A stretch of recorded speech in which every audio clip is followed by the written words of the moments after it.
Treinesp, 22 de julho de 1986. Brodowski, São Paulo. Hoffley comenta um texto de sua autoria, escrito para sua exposição Multi-Expressões.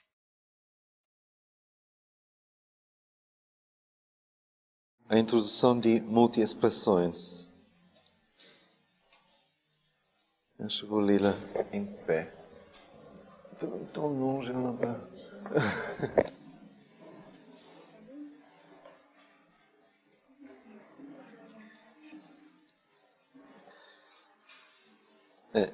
É um texto que veio assim, bem diretamente.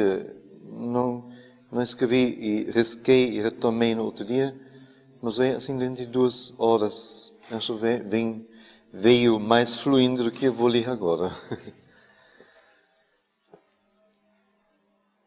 Tem uma profunda e real fé na onicapacidade do homem, que nada, realmente nada, nos é trancado terminantemente, nada fora de nosso alcance, em termos não só de percepção, mas de experiência vivida e integralizante.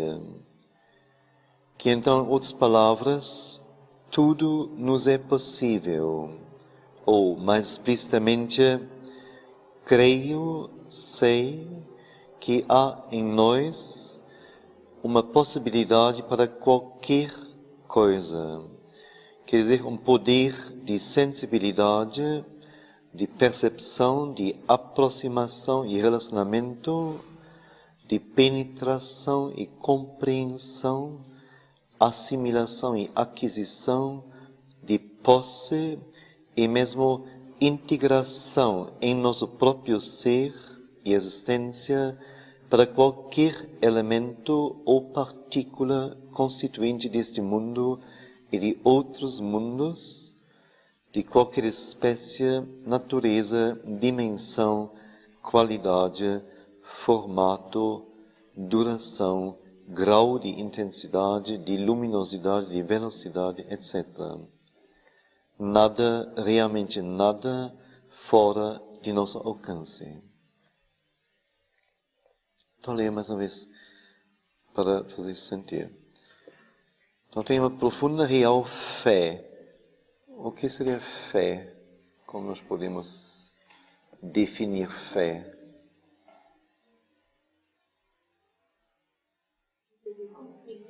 Como? Não. Fé não é fidelidade. Não. Você quer dizer algo que existe em nós sem nunca nos abandonar e fazendo-nos, inclusive, aderir com fidelidade a algo. Mas a própria fidelidade é outra coisa. Sim? Justamente existem as 2 palavras, convicção e fé. São diferentes.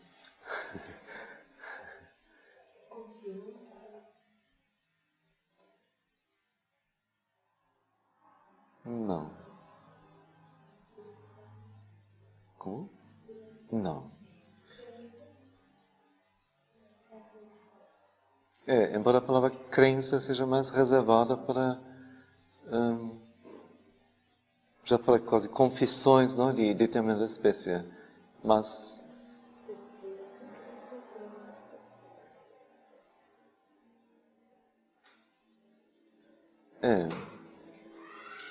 mas que tipo de certeza?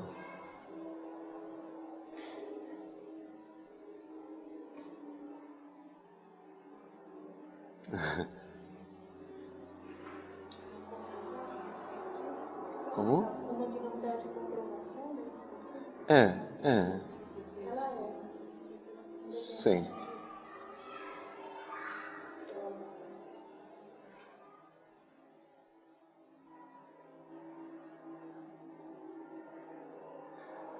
Certeza é parte da fé, mas não é bem, vamos dizer, não é exatamente a mesma coisa, não. Acreditar é frágil, não?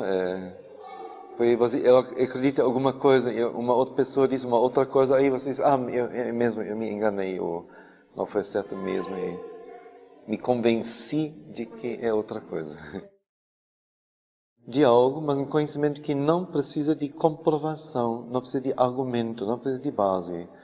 E um conhecimento tão forte, interior, que mesmo os melhores argumentos contra ele não poderão derrubá-lo. Ele existe, auto-existe sem nenhuma necessidade de prova e, pelo contrário, a mãe disse, o escrevendo disse, mas se fé não fosse, o que você diz de cega fé, ou de fé cega? Se fé não fosse cega, ela não é fé.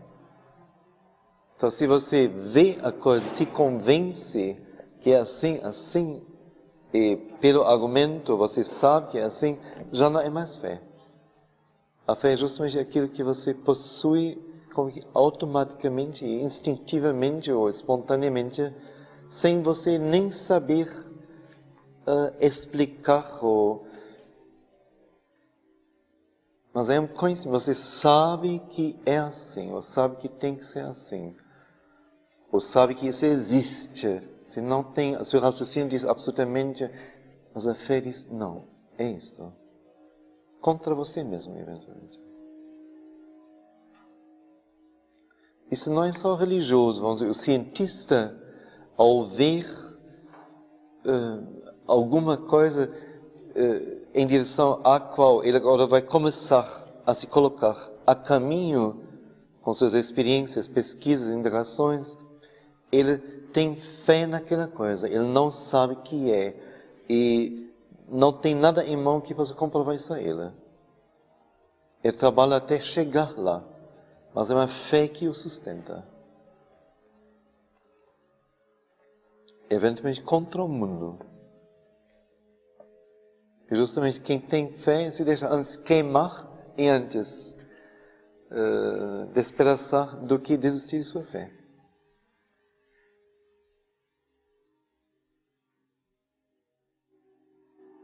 Então, se eu tenho uma profunda e real fé, então eu digo, olha, você pode me apresentar argumento o que você quiser. Isto eu sei e nada poderá me desviar disto. Nunca. Mas se eu receber assim um exército de comprovantes de que não é assim, não vai me tirar este conhecimento, este saber. Então, uma profunda e real fé na onicapacidade do homem. Que nada, realmente nada, nos é trancado, olha bem a palavra, terminantemente. É trancado também. Por que trancado? O que quer dizer trancado? Não é trancado.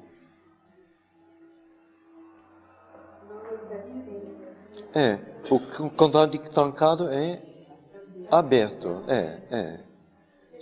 Então, o que me mas fechado é uma coisa, trancado é mais forte ainda. E trancado também diz, logo eu acho, uma coisa que não é naturalmente assim. Ela é trancada. Uma porta trancada, mas é uma porta. Sim. Então não é trancado terminantemente. Por que isso terminantemente?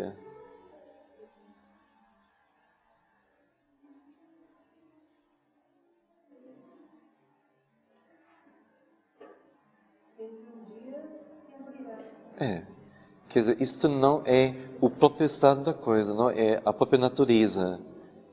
No momento pode estar trancado e pode parecer que para sempre está trancado, mas na verdade, terminantemente, não. Quer dizer, há possibilidade e há probabilidade e vale a pena tentar, porque nenhuma coisa é terminantemente trancada. Quer dizer, nada fora de nosso alcance, em termos não só de percepção, mas de experiência vivida e integralizante. O que quer dizer isto? Percepção, qual é a palavra sinônima ou que abrange o sentido de percepção.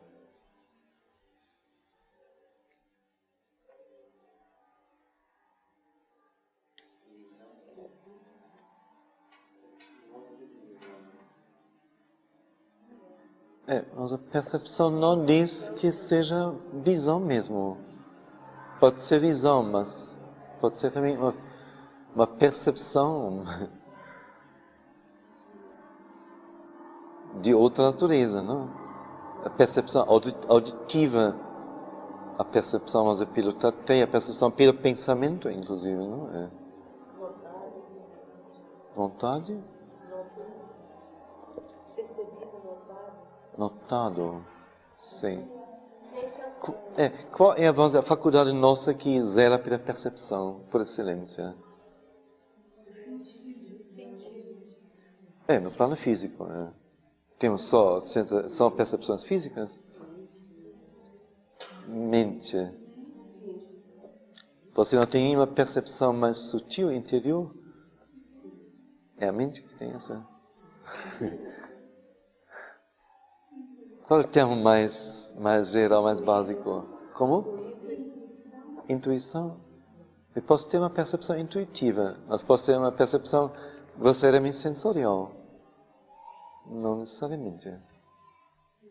Até é raro alguém ter percepções intuitivas. Não. Qual é a faculdade que rege, que é complexo? E que é usado por Shelbino e pela mãe também, Shelbino especialmente como sinônimo de percepção, ou qual é o termo junto ao qual aparece a palavra percepção. Isso, consciência. Consciência é percepção, é energia, mas percepção em primeiro plano. A consciência em todos os níveis, usando todos os instrumentos, órgãos que nós tivemos.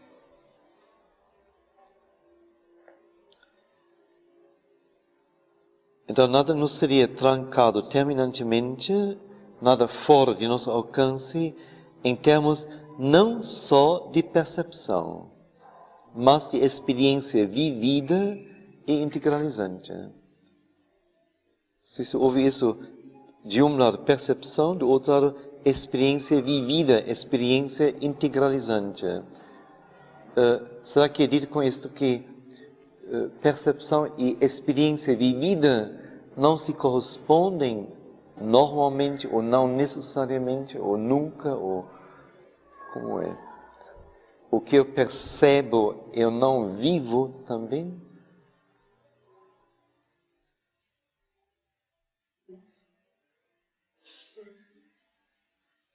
Esta é a questão.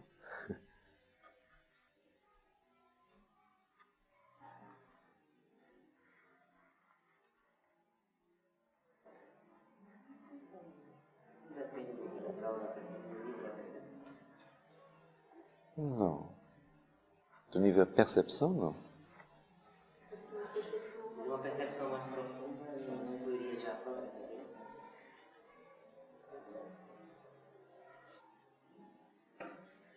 Pode ser.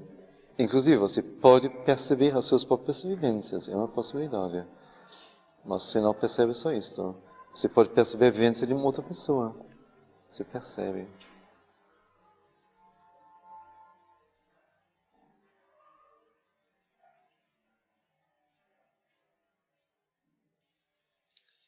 Mas alguém que percebe uma falha, um defeito seu, uma lacuna, um abismo nele mesmo. E no momento que ele perceber, já venceu? Então.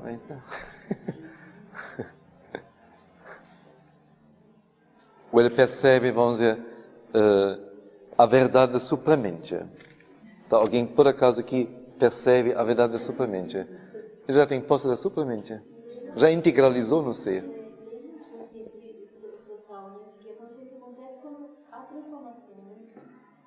Ele apenas percebeu assim, de fora, como bastidor, Sim. Mas justamente aí está a questão, não é? Percepção como percepção é isso mesmo. Eu percebo algo, vamos dizer, eu posso perceber que estou morrendo. Esta percepção é testemunhando, por assim dizer, é anotando, notando, como resultado de uma observação, não é bem observação, de uma... eu vejo o que está acontecendo, mas isso não quer dizer que eu, com isso, tenha em mãos os meios, ou, mais ainda, vamos dizer, tenha já esse processo, já esteja dominando o processo, podendo manuseá-lo ou modificá-lo como eu quiser. Não. É apenas a percepção disso. Agora, isso associado a essa percepção consciente, não existe uma consciência. Não. Não de superfície. Por quê? Vamos dizer, o próprio... a ação mais própria da consciência é perceber. Ela é nosso órgão, nossa energia perceptora. Isso é a própria função dela. Isso é uma coisa. Mas a nossa mente nos diz facilmente, quando nós percebemos algo, então eu percebo que falta alguma coisa, não em mim, não sei, que tem que ser feita. Eu percebo e digo, sim, eu farei.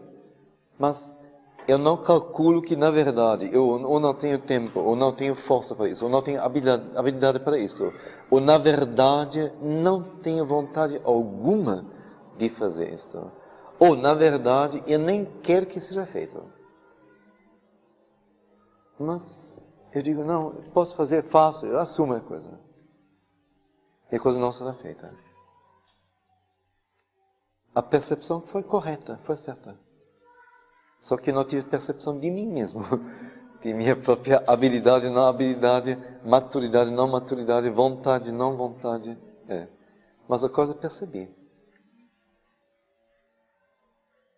Então isso é uma coisa, vamos dizer, uma experiência, uma realização, perceber.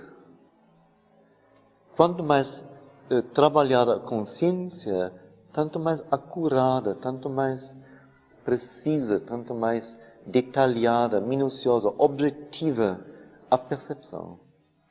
Quanto menos trabalhada, tanto mais superficial, tanto mais ou menos, tanto mais enganosa a própria percepção. Mas a percepção é um ato em si, é uma realização.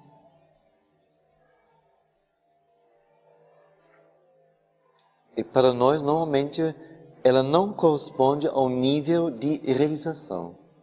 Não corresponde. Então, no caso, eu digo, eu não apenas percebo a onicapacidade, ou a possibilidade de sermos capazes para qualquer coisa, capazes de qualquer coisa. Mas, para mim, a questão é que isto é possível não só no nível de percepção, de percebermos tudo que existe, mas de sermos capazes, em termos de experiência vivida, de experiência integralizante, quer dizer, algo que não só vivido e sofrido, mas que com isso se integra no ser, que a partir daí pertence ao ser. Eu tenho uma fé profunda que isto é real, é verdadeiro para nós. Que então, com outras palavras, tudo nos é possível. Ou mais explicitamente, creio, sei que há em nós uma possibilidade para qualquer coisa. E com possibilidade, como isso meio vago, não? Se diz uma possibilidade, mas quem exige mais de si ou quem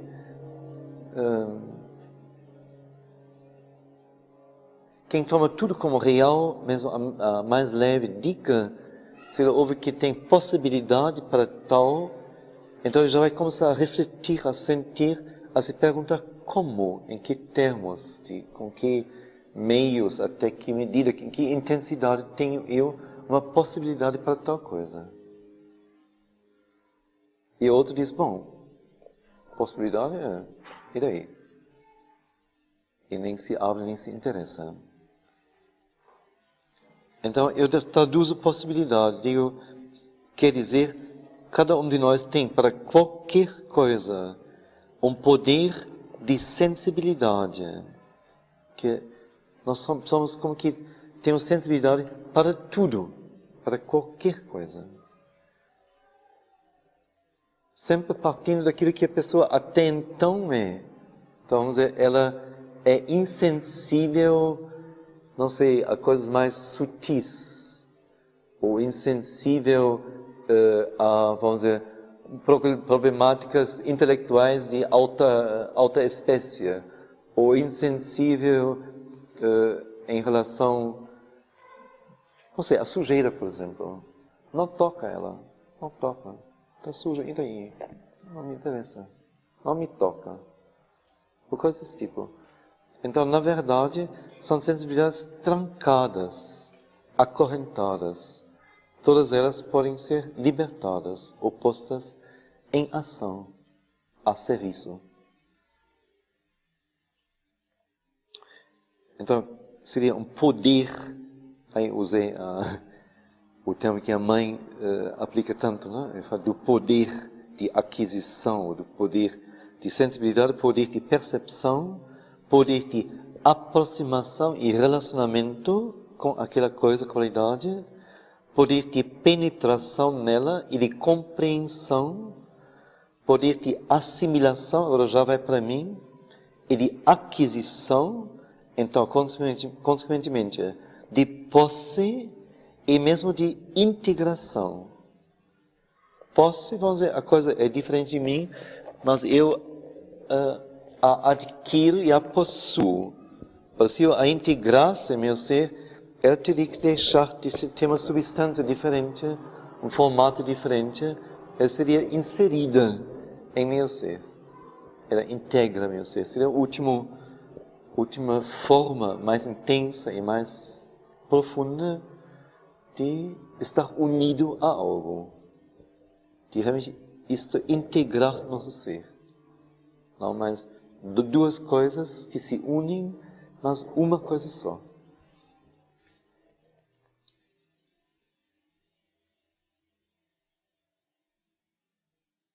Então, mas creio, sei que há em nós uma possibilidade para qualquer coisa.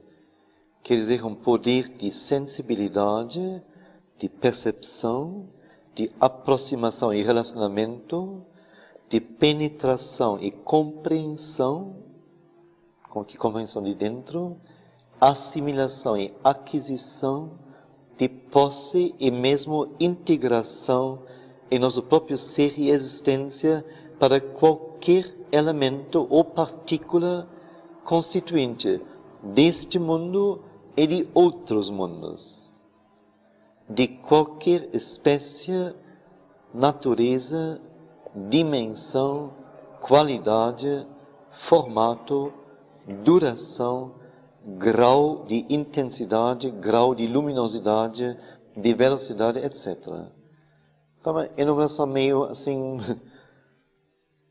audaciosa, só para nos acordar um pouco. Nada, realmente nada fora de nosso alcance. No momento é óbvio, a maior parte daquilo que existe está fora de nosso alcance. A maior parte para nós é impossível no momento. Qual seria a consequência se eu realmente tenho fé de que nos é possível? Principalmente, basicamente, ou na verdade. Qual a consequência disto? Eu tenho fé e ao mesmo tempo me vejo ainda longe disso, me vejo ainda em frente a isso somente. Caminhar, persistência em quê? Chegar lá, caminhada. Mas eu posso caminhar caminhos tortos, labirínticos, posso caminhar até para dentro de buracos e tudo mais.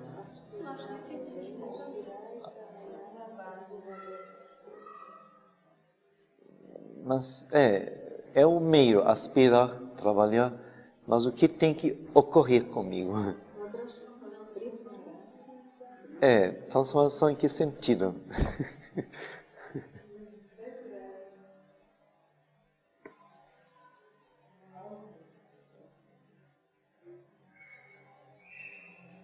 Então, tudo é certo, mas qual seria o tema mais importante, a coisa mais importante que nós temos que tem que ocorrer conosco?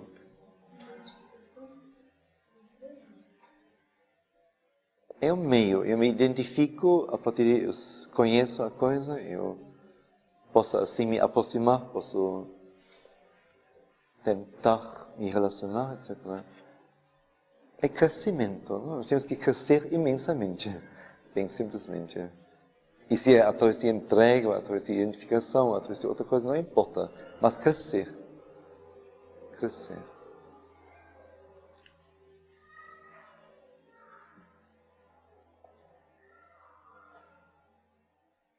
Esse crescimento se limitaria a uma determinada faculdade, ou capacidade, ou possibilidade, ou que tipo de crescimento?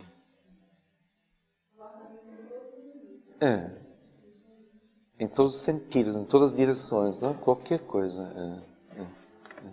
Sim.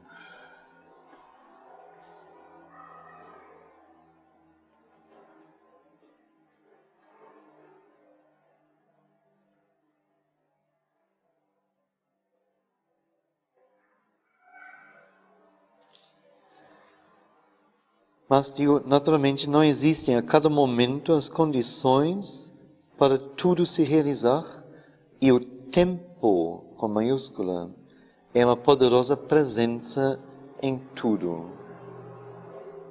O que quer dizer isso? O tempo é uma poderosa presença em tudo e por isso não é possível realizar tudo a cada momento.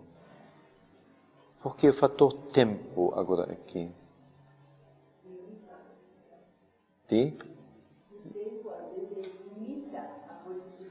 Sei, em que sentido?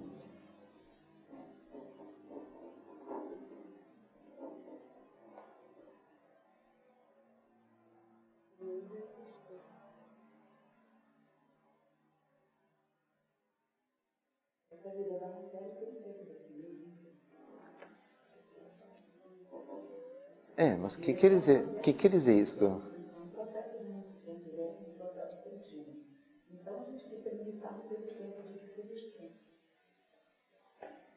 Não, fica limitado pelo jeito que se aproveita o tempo de que se dispõe.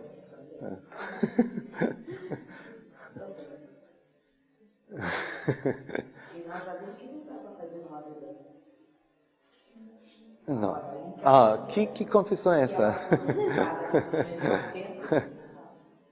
A mãe diz até, você tem que prolongar sua vida até ter feito aquilo a que você se propõe. Então é pelo contrário.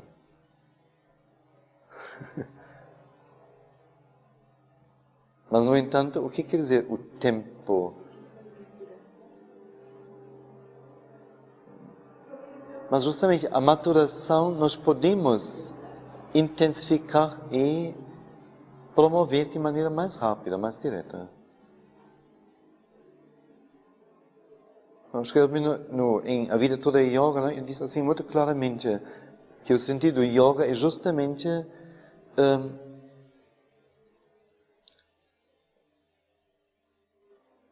desvalidar ou invalidar o valor de tempo que até então nos é uma lei. Quer dizer, o tempo da natureza é para nós o tempo enquanto somos inconscientes. No momento que acordamos para a consciência daquilo que deve ser feito e daquilo que nos é possível, e a consciência que nos é tudo possível, de repente o tempo não pode mais para nós permanecer com o valor que tem para o besourinho que botou as suas antenas aqui e diz, até aqui me carreguei, agora não posso mais. Tu me criaste assim, então não posso fazer nada, infelizmente. Não somos besourinhos com bambus na cabeça. Supõe-se. Que o valor do tempo é relativo, totalmente, inteiramente. Então, Sri Aurobindo diz lá o que se faz dentro de... Acho que ele cita Vivekananda naquele momento. O que se faz dentro de 5 anos pode ser feito dentro de 5 meses, ou 5 semanas, ou 5 dias, ou 5 horas, ou 5 minutos. 5 anos em 5 minutos. Acho que nós que somos da casa, nós temos assim, uma perfeita percepção disso. A gente olha para trás e tem assim, realmente, assim, a percepção de de vivências tão intensas, tão numerosas, tão diversificadas, tão cheias, plenas, e olha, passou só um mês, ou passou 6 semanas, e parece que foi assim há 10 anos. Acho que isso todo mundo tem essa percepção, às vezes. Por isso, então, não só deixar ocorrer, mas como que apoderar-se disto conscientemente e usar esse fator tempo. Mas,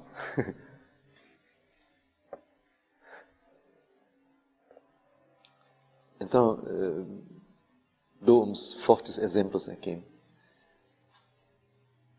Galileu Galilei, filho do nascer e desabrochar da Renascença, não pôde já perceber o que Einstein, 5 séculos depois, perceberia. Que mesmo o Galileu Galilei, com uma luz gigantesca na cabeça, não poderia ultrapassar as limitações da época.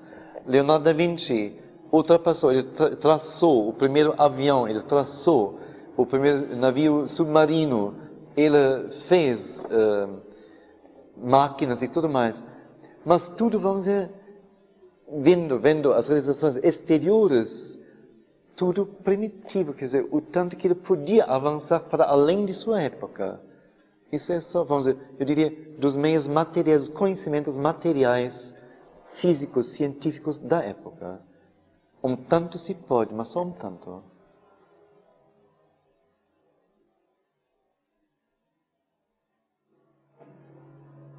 Quer dizer, Einstein, se não tivesse tido a seu dispor uma matemática sutilíssima e assim, um hiper-equilibrista cerebral, não? De coisas já, assim, tudo vivido, tudo já pronto, legível em livros, não poderia nunca ter concebido a sua teoria da relatividade e coisas desse tipo. É impossível. Só com esta ferramenta que ele não criou, que a época lhe ofereceu. A quem quisesse pegar, está aqui, para cada um. Cada um de nós poderia pegar este material.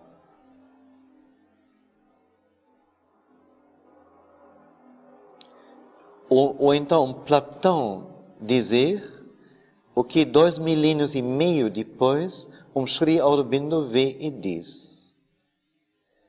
Embora devamos dizer que se no cérebro de Galileu não já tivesse havido o grande lance de Einstein em potencial, ele não poderia ter rompido o casulo das velhas concepções do cosmos e tê-lo mostrado numa nova luz. Então, eu digo, na verdade, vamos dizer, é como que uma grande linha, um grande fio que atravessa as idades. Que é como que um fio de consciência, um fio de visão, de percepção, talvez, de possibilidades. Então, este fio, vamos dizer, amarrado, algures, num suprafuturo, vamos dizer, ele atravessou já o cérebro de Galileu Galilei, e neste fio também o cérebro de Einstein se enfiou. Então, se não tivesse já no cérebro de Galileu ter tido a possibilidade de um dia alguém inventar, ou ver, ou conceber a teoria da relatividade, ele não poderia ter rompido o que até então existiu na época dele.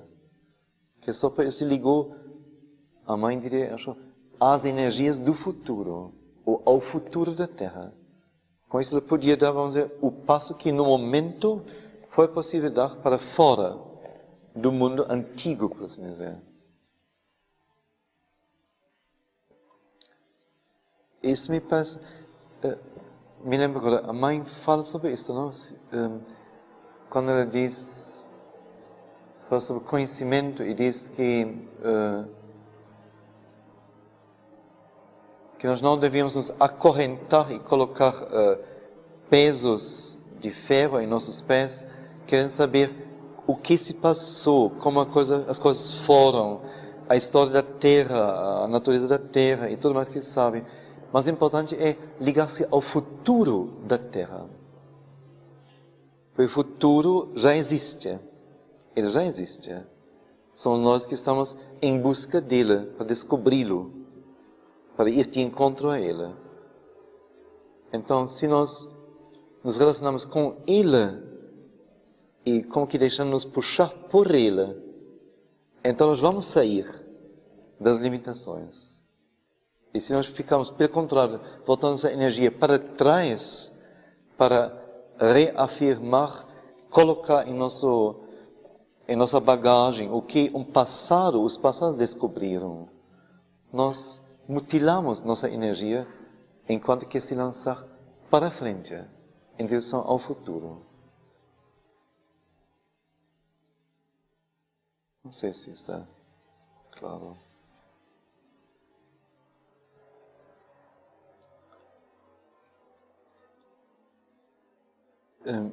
Ali alguma coisa sobre Balzac. Balzac, o grande escritor francês, segunda metade do século passado, não mais ou menos? Balzac, segunda metade do século passado, mais ou menos? Sim, não? Mais ou menos. O século passado simplesmente, não? Tem a palavra dele em que ele, não sei citar, só se for citar assim pelo sentido, que diz que para ele o recurso mais poderoso que ele tem para avançar e para criar novas coisas, ele escreveu incessantemente, é esquecer. Não ter memória. A memória prende. Que nela há memória. Memória é uma faculdade nossa cabeça, nosso cérebro. Mas uma memória em que ele se agarra, que ele cultiva, que ele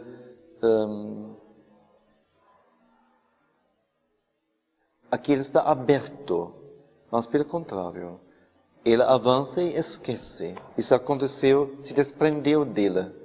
Assim ele está livre outra vez para o próximo passo e o próximo passo.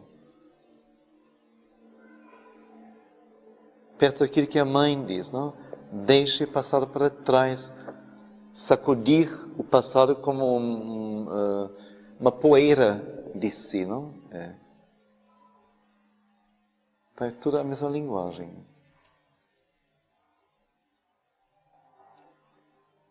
Então eu digo, Galileu Galilei, século, não sei exatamente, 16 ou 17, então nele já teria tido a abertura para nosso século Einstein. Por isso ele conseguiu fazer um passo notável e enorme para fora da época.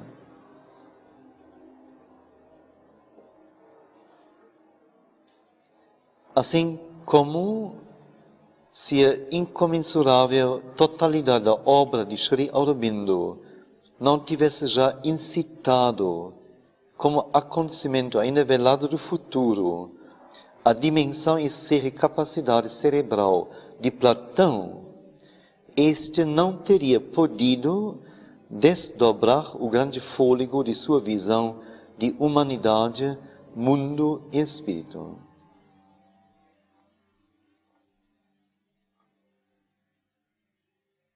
Que se não tivesse do lado do futuro sobre nós pressões, atrações, energias flutuando, nos tocando, nos pegando, nos puxando, nos abrindo, nós não poderíamos sair de nossa forma de existência atual. Jamais.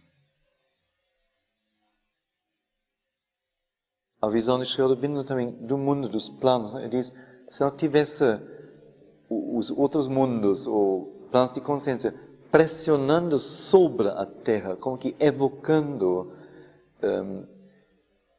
fazer acordar, e quando acorda, elevar, nutrir, conduzir energias de cima, planos de cima, nunca nada poderia despertar aqui.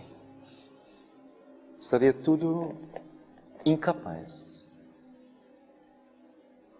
Que nós temos como que a possibilidade de nos erguer, mas o que nos ergue é uma energia maior do que nós. O nosso erguer-nos é uma resposta a essa energia. O nosso desenvolvimento.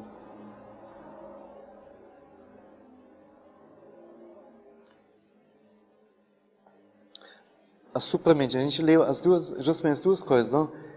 Ela é algo imanente em tudo, a supramente, já existente, e ao mesmo tempo ela é a supramente no nível da existência supramental. Ora, esta supramente é o que nos chama, atrai, sem sabermos. Ela que desce até certo ponto. Mas então, a de baixo, dentro das coisas, começa a palpitar, a vacilar, a se irrequietar, a querer se unir. Isso faz com que nós temos que ir. Não somos nós. Nós somos tão pouco que nós não somos capazes disso, não. Mas são sempre os dois.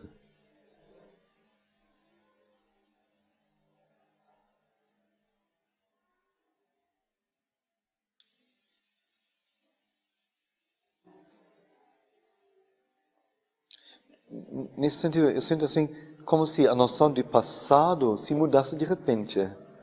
Então não é algo que passou, mas algo, vamos dizer, que já estava, ou está, ou se colocou a caminho para aquilo que agora é, como aquilo que agora é, está a caminho para algo que virá está a caminho para algo que depois ainda virá.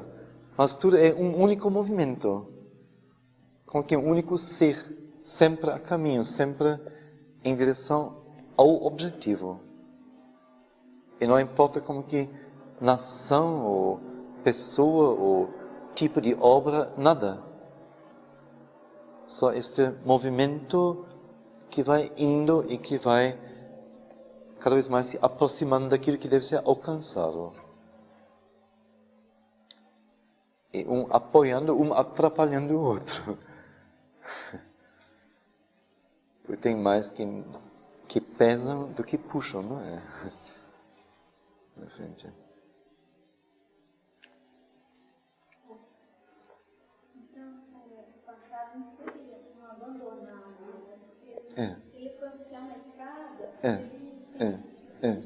Exato, Ele foi lançado como grau, ele continua existindo justamente, não? Porque você está no mesmo movimento, Não é algo que foi cortado. Mas por isso, justamente, como ele existe em você e você se deve a ele, receber o seu corpo, sua energia, seu conhecimento dele, você não precisa agora, como que pobremente, memorizar em termos superficiais e exteriores o que ele foi. Não precisa. Porque ele está em você, você é ele.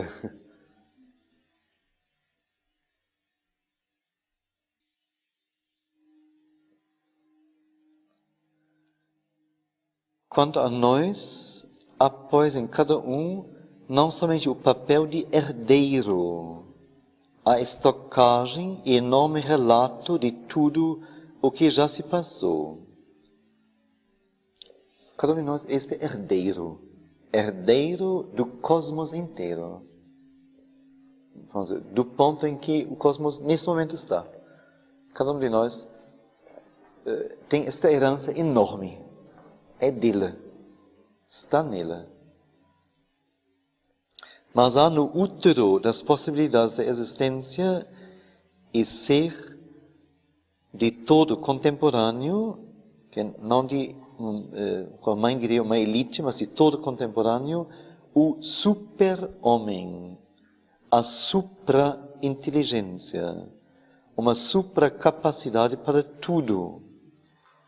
E deve ficar claro que não estamos falando do supra-ego, de uma titanização, uma tarzanização do atual ser humano, de cuja composição tantas impurezas, precariedades e mesquinhezas fazem parte, estamos nos referindo a um novo ser. Um ser que pode e mesmo deve brotar de cada um de nós, e cuja primeira característica será talvez uma totalidade do ser. Quer dizer, maior amplitude e maior intensidade, abrangendo mais e simultaneamente penetrando mais em detalhe. Aqui falta uma vírgula, espero que seja ainda colocada. Agora vem uma palavra difícil para as pessoas. Unidor dos contrastes, eliminador das oposições, não por combate e arbitrário julgamento, mas pela compreensão das diferentes verdades e a manifestação de sua unidade em vida e trabalho. Então, mais uma vez, além de sermos herdeiros de tudo, há no útero das possibilidades da existência e ser, auguras no enorme potencial que está neste mundo e em cada um de nós. Há lá o super-homem, a supra-inteligência. Alguém sabe se a mãe se refere ao super-homem? Se refere. Em que sentido?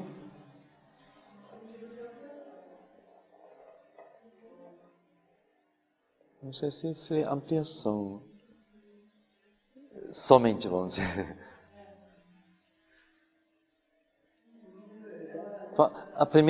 Talvez a primeira pergunta seria mesmo, ela, vamos dizer, concebe um super-homem ou ela teve alguma experiências relacionadas a um super-homem?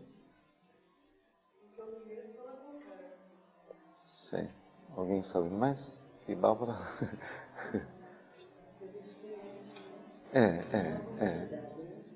Como?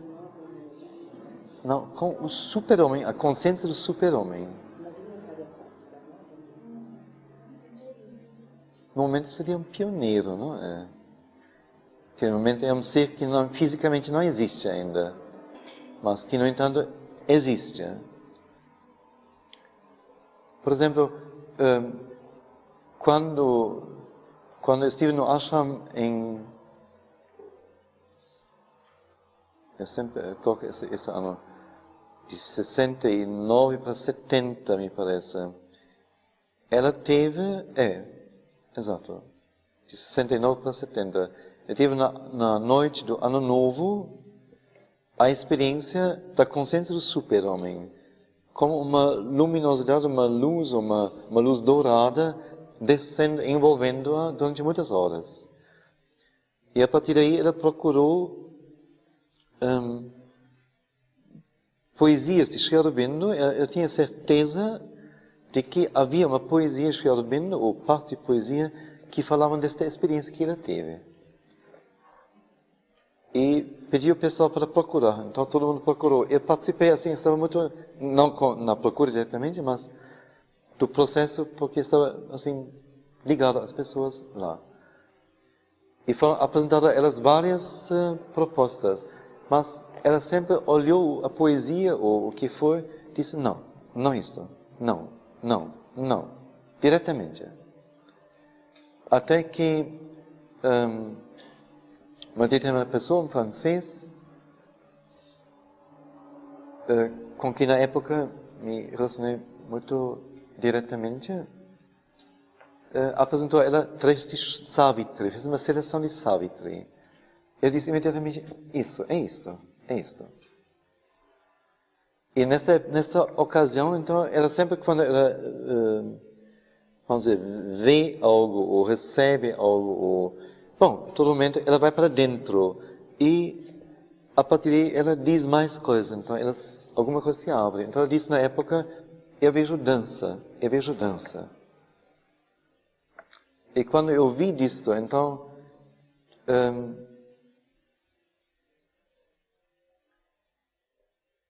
como foi?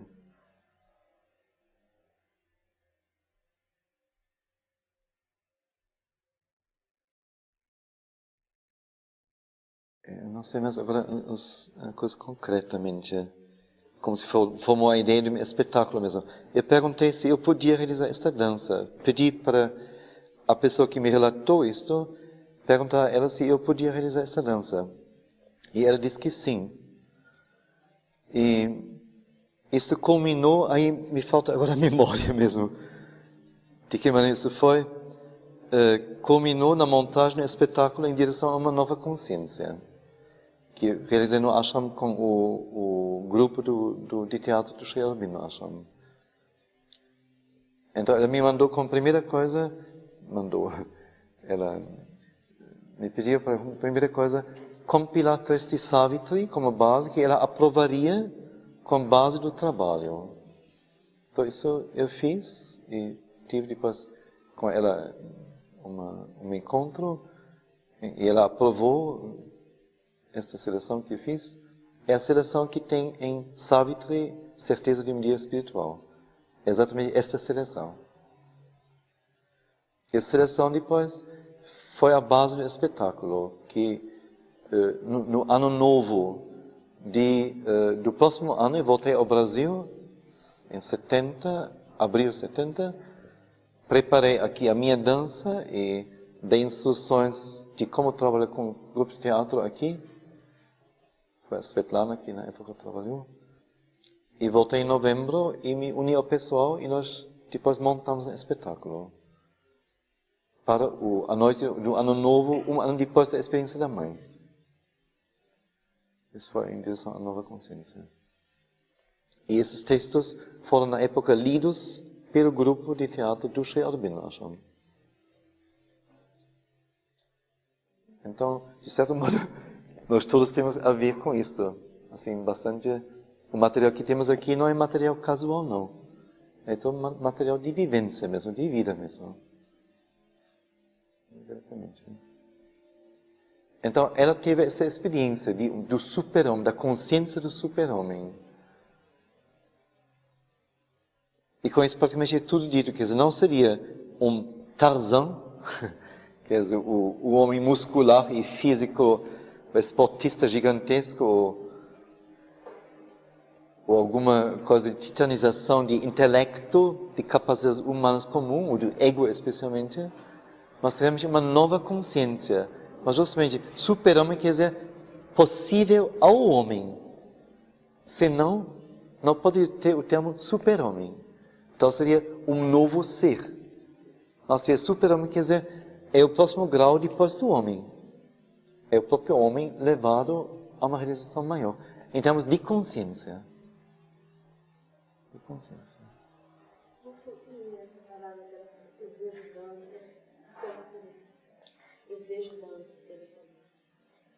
Não sei dizer. Ela viu alguma coisa.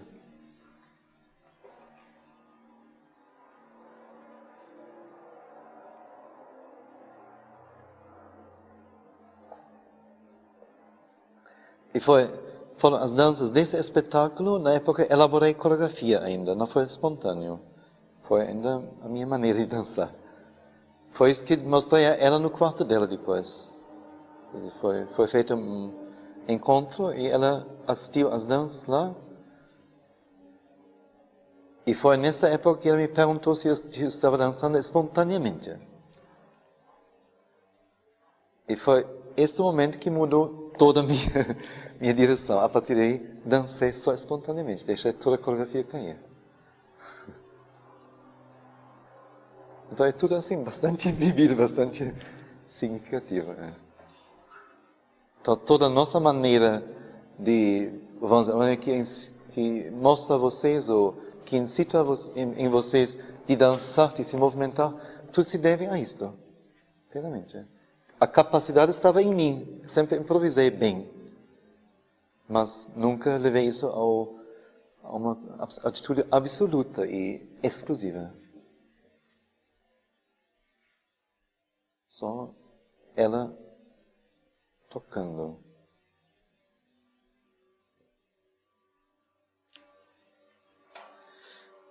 Bom, então quanto a nós, há pois em cada um não somente papel de herdeiro, a estocagem enorme relato de tudo o que já se passou, mas há no útero das possibilidades de existência e ser de todo contemporâneo.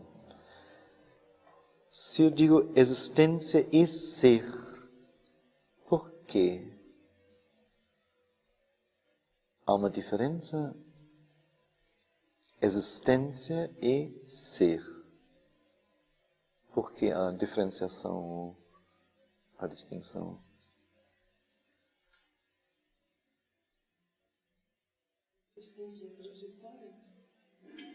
Sim, permanente. Mas em relação ao ser, o que é a existência? O que significa a existência? Por que é que o ser assume uma existência? Ou existências ao longo? O que Tatiana diz é perfeito, não? Mas o ser é o permanente, o que não morre, o que nunca nasceu, por assim dizer. E esse ser assume sempre de novo uma existência determinada, transitória, que se monta em termos de, ou que se realiza em termos de ser humano, de existência humana.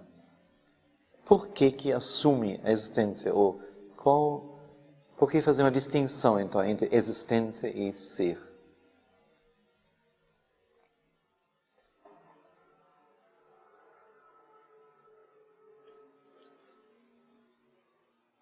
O que seria a existência para o ser?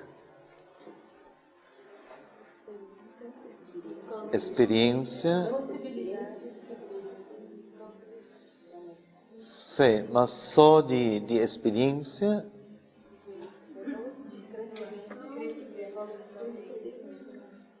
De crescimento.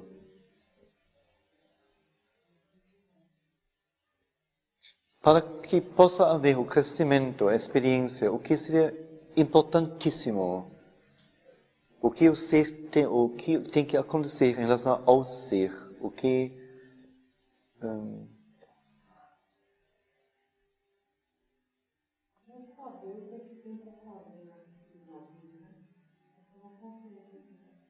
bom, a minoria tem, não? A gente normalmente sabe só depois de ter feito algo o que significa.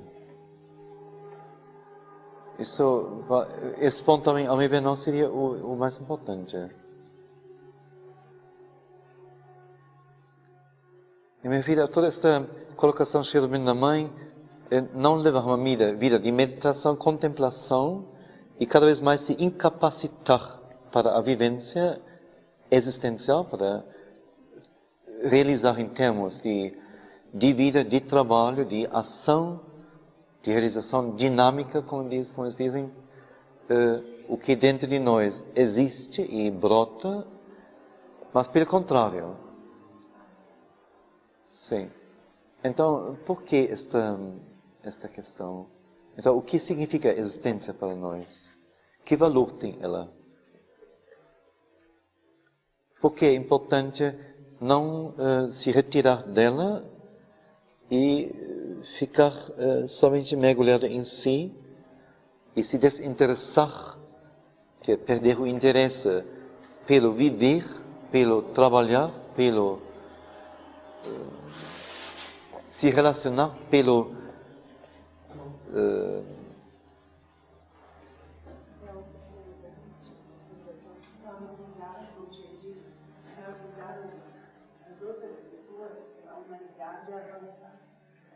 bom, a maioria de nós só atrapalha as outras pessoas e não ajuda, não é? Essa é a primeira coisa. Às vezes acerta, mas mais vezes não acerta, não é? Esse argumento já caiu.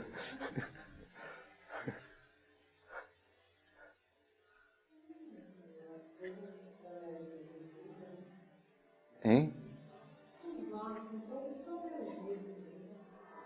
só energia divina, para a física não. Como é que é? Onde você está pairando aqui nos ares? A de vida. Energia de vida. A não de intelecto também. Que pobreza. Agora você me decepcionou mesmo.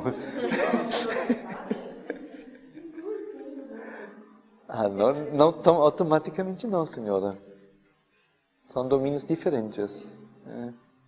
Consciência é uma outra coisa. Nem energia de vida, nem energia de intelecto. Consciência é uma terceira coisa ainda.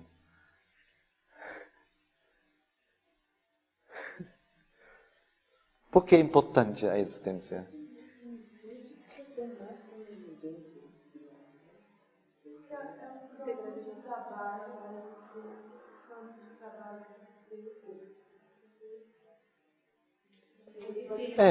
É campo, vamos dizer, de realização, de experiência, mas também campo de expressão, de manifestação, não é? De ação, simplesmente.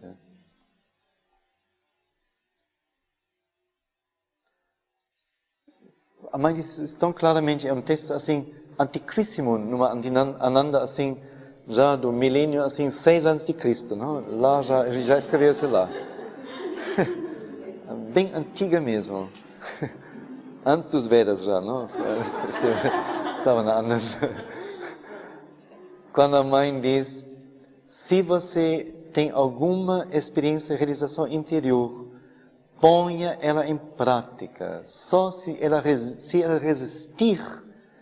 à vida, se ela resistir a todo impacto, todo ambiente, todas as influências, você pode ter certeza que ela foi real. Se ela não resistir, se evaporar quando entra em contato com as coisas, saiba que foi uma fantasia. Bem simples. Quer dizer, a existência é indispensável. Não só é bom ou é inevitável, mas é indispensável se você quer realmente progredir. Indispensável. Porque você tem que colocar à prova, você tem que colocar em termos concretos o que você imaginou. Então, alguém imagina ser um ótimo orador, faz brilhantes discursos, não? No sonho, assim, na mente, quando ele toma café de manhã, assim, dialoga, assim, brilhante, não? Depois chega na pessoa, tudo acabou. Então, não teve nada. Mas é assim, quantas coisas a gente revolve na sua cabeça, não? Assim, toneladas mesmo. E em termos de realização, o que resta? Muito pouco. Por isso eu digo, não deve ser só uma experiência do ser, mas uma experiência colocada na existência, que é possuída mesmo em termos concretos, práticos, reais. Sem isto, não vale nada. Só atrapalha. Só atrapalha. Você acha que você pode, e na verdade você não pode.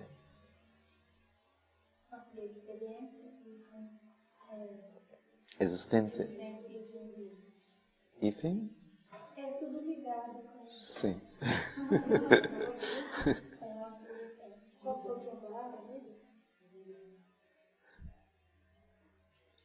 Eu falei aqui, há no útero das possibilidades da existência e ser, no útero das possibilidades de existência e de ser.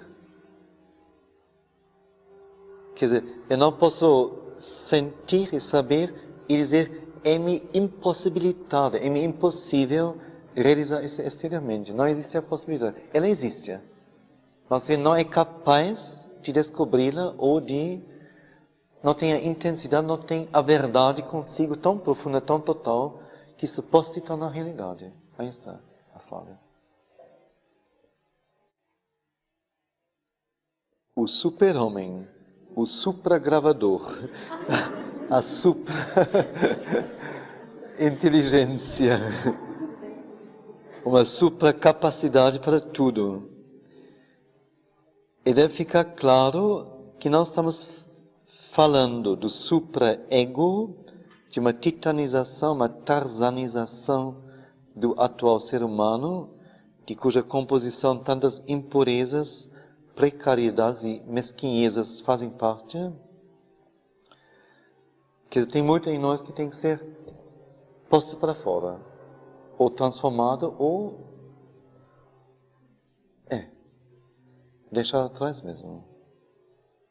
Estamos nos referindo a um novo ser que pode e mesmo deve brotar de cada um de nós, e cuja primeira característica seria talvez, ou será talvez, uma totalidade de ser, quer dizer, maior amplitude e maior intensidade.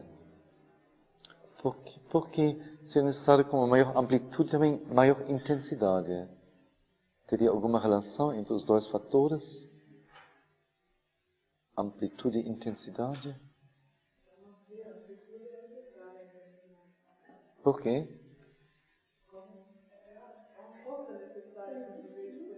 Exato. Você tem a força de percorrer esse tapete e de repente diante dessa sala, está óbvio, para poder percorrer na mesma velocidade do que eu percorro aqui, eu preciso de uma força 10 ou 20 vezes maior do que eu utilizo aqui. Bem simplesmente. Senão eu não ocupo o espaço e me perco nele.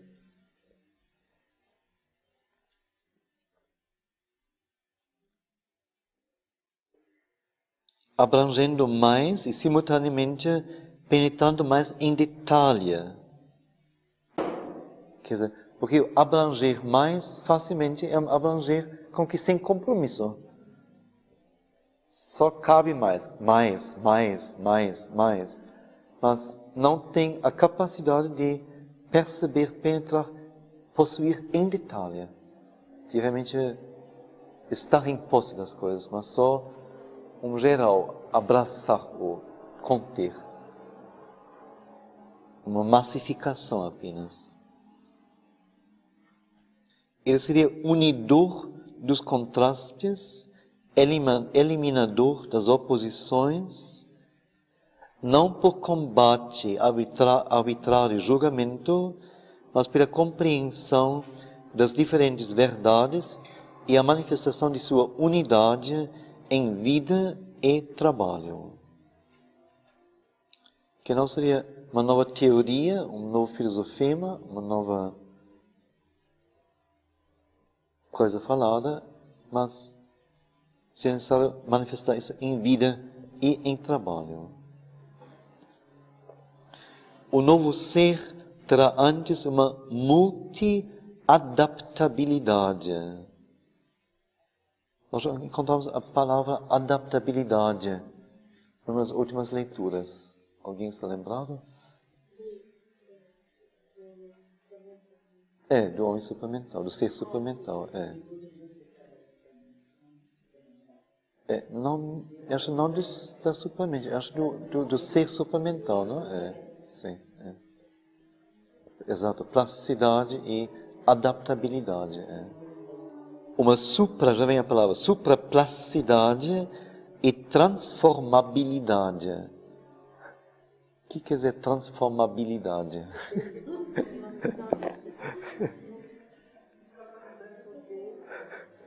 Capacidade, exato, para a transformação, não é? Com que um poder natural do ser, não é? Se transformar, isso mesmo. Quer dizer, antes isto do que uma ultra fixação a um só princípio e valor, a uma só visão e plano. Então, hoje para nós é muito, acho que falei isso na abertura, é um valor muito realçado de dizer alguém, ele tem caráter, ele jamais faria isto. Você pode, assim, como que acertar seu relógio com ele, porque ele vai naquela hora fazer isto, pode estar certo. Ele é totalmente reto, um homem reto. Ele é um homem, diríamos, duro, não é? Então, se ser supramental. Ele se afixou a uma moral, a uma ética, uma coisa, um princípio, e lá ele fica agarrado o tempo todo. Então, todas as noções vão todas cair, todas elas. Todas elas. Pois se a coerência verdadeira fosse profunda e total, não precisaria de nenhuma atitude exterior, a não ser justamente adaptabilidade e plasticidade para se manifestar. Porque não precisa de nenhuma forma exterior para se segurar. É pobre isto. Muito pobre. Se isso é parte do ser, então a forma exterior pode variar à vontade. Não precisa de nenhuma especialmente. E como digo, as nossas avaliações pessoas, ou daquilo que se deveria adquirir, são bem do contrário, não? Quase sempre se referem a atitudes exteriores.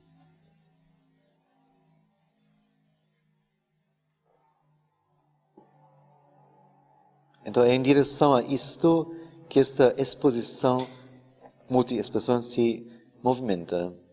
A questão não é detalhes, perfeições, no sentido conhecido, grande talento e alto grau de técnica.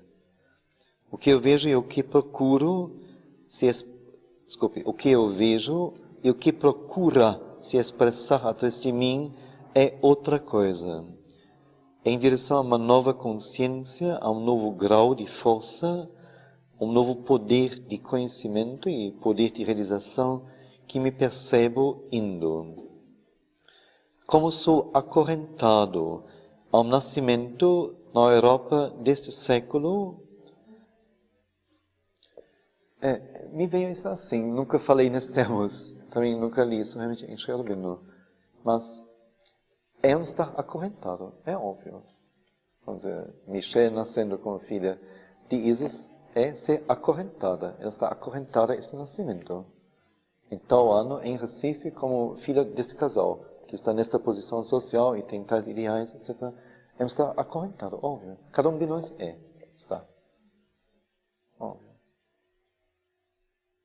Quer dizer, o nascimento, junto com a época, junto com os pais, tudo isto são condições que se estabelecem em nós. Não tem que possa arrancar isso totalmente. Impossível. Isso não dá a cada um de nós este valor de transitório, de precário, de provisório, de em vez de sermos as coisas, somos uma coisa. Em vez de sermos, vamos dizer, o ser e a energia, somos uma forma de ser. Uma das formas, das milhões de formas que existem.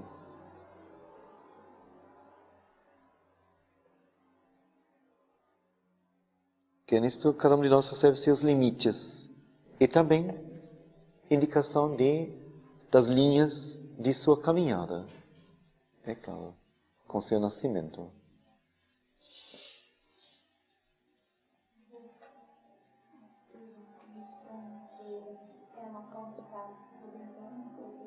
Atitude de?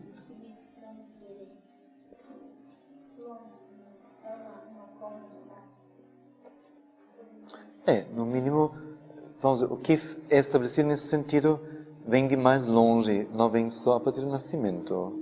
É também hereditariedade e tudo mais. E depois, especialmente, me parece a primeira infância, que é tão marcante. Porque a gente ainda não percebe ainda o que está acontecendo conosco.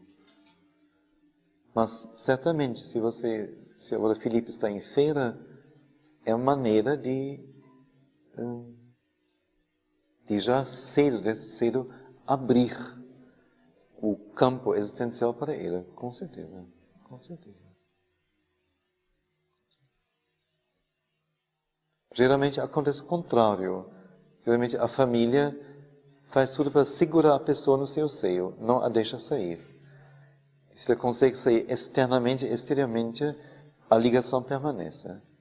E sempre isso se faz.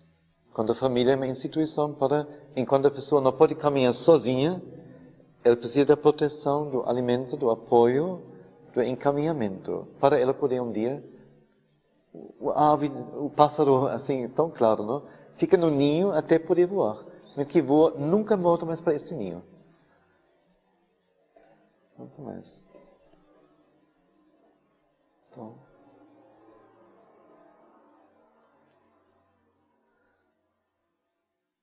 Mas o estar acorrentado fica.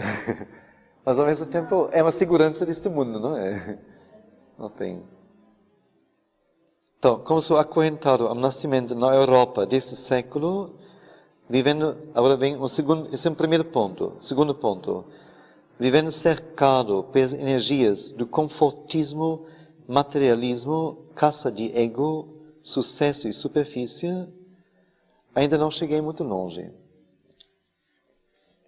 O pontinho cercado.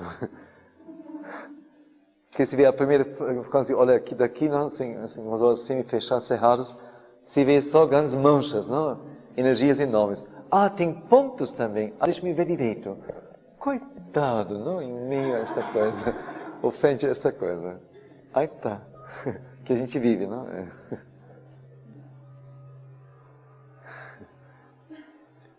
Que são mares de influências que nos cercam.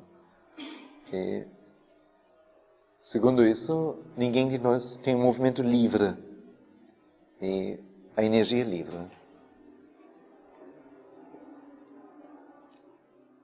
Então, começar com isso, digo, ainda não cheguei muito longe, os cascões grudam em toda parte, como na penugem da jovem ave que acaba de romper a prisão do ovo, as cascas grudam.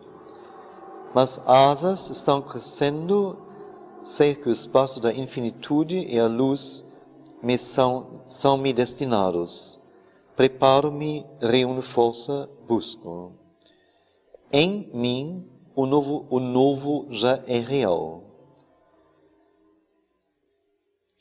Então, a percepção clara e direta de que, embora indivíduo e como tal capaz de um movimento próprio e até certo grau independente da condição dos outros, sou representativo de uma possibilidade que está em cada um, uma possibilidade da humanidade e mesmo do mundo. Cada um de nós é isso. Cada um de nós representa como que uma possibilidade, ou a mãe diria impossibilidade, do universo.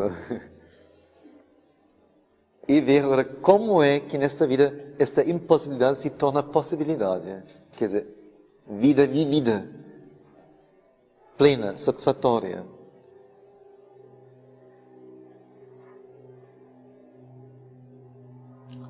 Então, multi-expressões, a expressão procura transmitir algo da tentativa da busca que sou.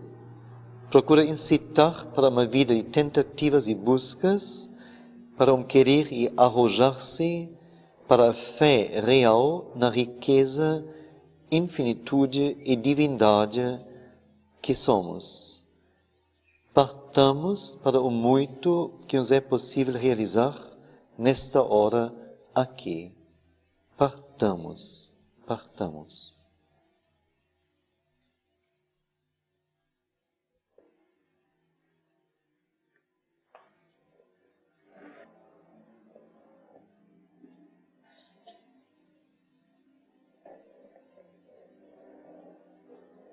Então, nessa direção, eu já fiz assim, alguns trabalhos, não? A palestra recital Vida Total, não? Foi Vida Total? Ou a Vida Una, sei. Quando li o texto também sobre, aqui em Ribeirão Preto, foi tão quentemente acolhido isso, não? Sobre o pensar esfericamente, não? Pensar esfericamente. Que não numa direção não linearmente, mas esfericamente, não? E o linear implica no pensar uma coisa após a outra. E o pensar esférico, você pensa simultaneamente.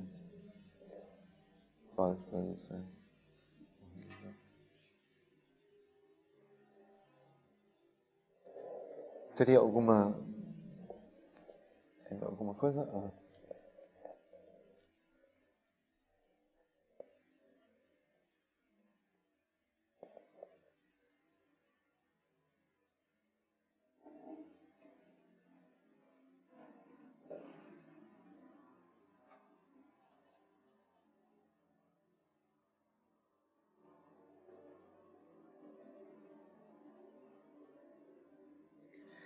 que me parece importante nesta tentativa e neste objetivo, neste movimento, não deixar-se incomodar por falhas, porque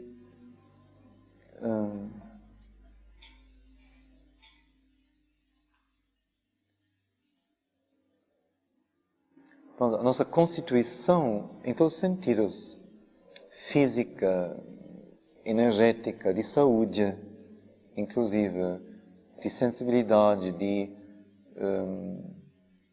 persistência psicológica, interior, enquanto estamos em contato com isto. E, temos em mão, isso tudo é ainda muito pouco treinado, muito pouco levado a seu máximo. São coisas que não nos pertencem totalmente. Não somos donos disso. Então, vamos dizer, fazer um esforço para ser total e para ser intenso e para dar passos, se possível, reais, grandes, isso não vai sem quedas e sem desmaios e sem dores e tudo mais. Quer dizer, a questão sempre é aceitar esta consequência e não por causa de uma queda ou de uma má realização ou de alguma coisa que falha, recuar ou se assustar e deixar a coisa cair. Então, mas não importa. Melhor, por exemplo, chegar só com uma perna e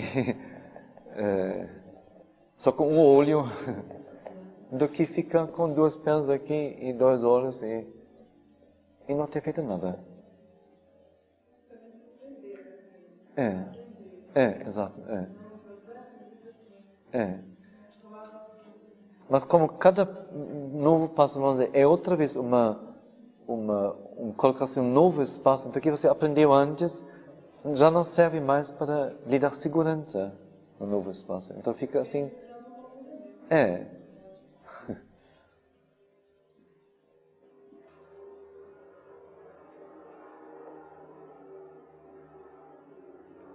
Bom, nós vimos como a própria mãe, com sua transformação do físico, viveu isto justamente, não é?